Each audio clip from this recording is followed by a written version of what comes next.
Coming to you from Bethelsdorp here in Port Elizabeth, which is notorious for gang violence. Now there are 17 gangs that are operating in the northern areas, and it stretches right up to Katanga. Over the past month, 10 people have lost their lives in the northern areas, and we've seen several activists come out, as well as the Khoisan people who are standing in solidarity, calling for gang violence and calling for people to stand up against the gangs. We've also seen the Minister of Police, Bheki, Cele, visit this area and also try to speak to communities, speak to some of those who have fallen victim, families who have fallen victim to the gang violence. But also we've seen the Human Rights Commissioner also visit this area, and I would like to just invite him into the conversation, Mr. Chris Nissen, who has visited the northern areas, spoken to some of the pastors here, and also met up with the Khoisan, Mr. Christian Martin. Now, Mr. Nissen, this is not the first time that you have visited Bethelsdorp. In terms of taking the issues back to the presidency, what are some of the pertinent issues that have come out from your visit? I think the first thing I must say that not only here in the northern areas but other parts of the country as well, where we face this devastating effects of gangsterism and criminality.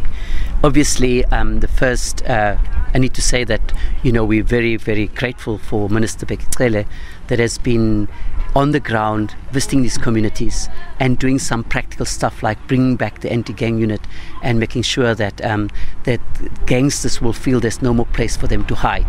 And so what has happened is that we now listen to the people. We listen to some of the complaints that people have, not only today but yesterday at the old age home, the senior citizens, the place that we visited.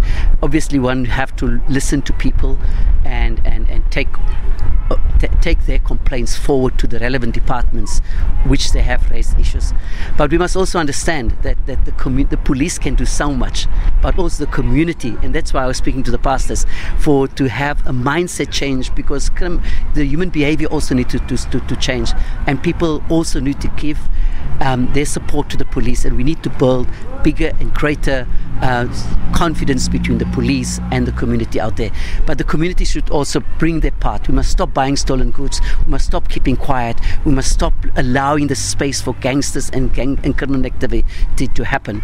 And so, but we understand also the issues around. There are structural things that influence the activities of gangsters and crime. The whole three cousins that we always talk about: the issue about unemployment, the issue about poverty, and the issue about inequality. And we need to address that as well. And so different government departments needs to play their role in terms of assisting communities like the northern areas and elsewhere, whether it's Zwide, whether it's KwaZulu, whether it's Bethelsdorp, or whether it's KwaNobuhle. We find the same kind of problems that is breeding ground for criminals and criminality.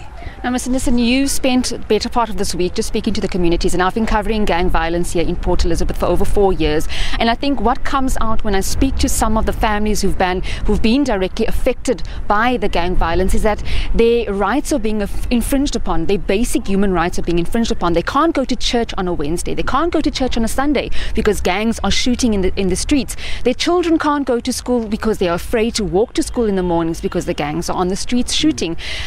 In terms of basic human rights, and in terms of the Human Rights Commission playing their part in communities, what will happen now in areas that are gang infested, such as the northern areas, but also looking in Cape Town, in other provinces that are also seeing the scourge of gang violence? What will the Human Rights Commission be doing with that regard? Well, you're absolutely right. The Constitution guarantees people's rights, the right to freedom of movement, the right to life, and all of these are curtailed by gangsters and gangsterism on a different societies where we find themselves. Hence, we've been engaging with SABC at a number of levels, including local level, to engage for more visible policing. Obviously for the anti-gangster unit to come in, and thirdly, continuous engagement to build better relationship between SABC and the community, because sometimes even you find that where there are some communities, I'm not saying here, but some communities, when the police come to raid the gangsters and the drug lords and their houses, some of the community members are objecting to that, are even in some cases pelted police vans and so on. So we need the greater support and confidence and trust between the community and SABC in this areas, and particularly this area as well. We've heard a lot of complaints here, so we need to build that confidence, but we need to mobilize more and more people to stand up and not to keep quiet. We also understand if you witness a gang shooting, you are afraid to talk.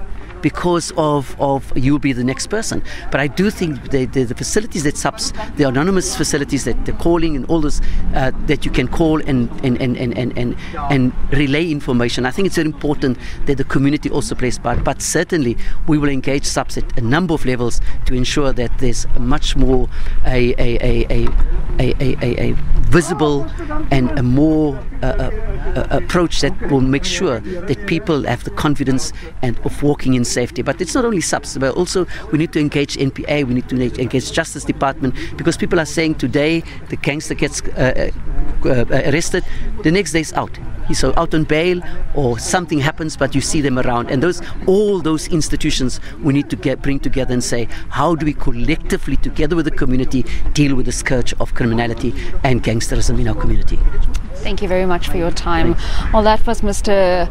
Chris Nissen from the Human Rights Commission, talking about the importance of pastors but also the communities pulling together in fighting against the scourge of gang violence here in Port Elizabeth, especially in the Bethelsdorp area and Katanga, where we've seen several people falling victim to gang violence, but also calling on those who know or have seen of any crimes committed in their communities to also work in partnership with the police so they can fight the ongoing violence. And with that, it's back to you in studio.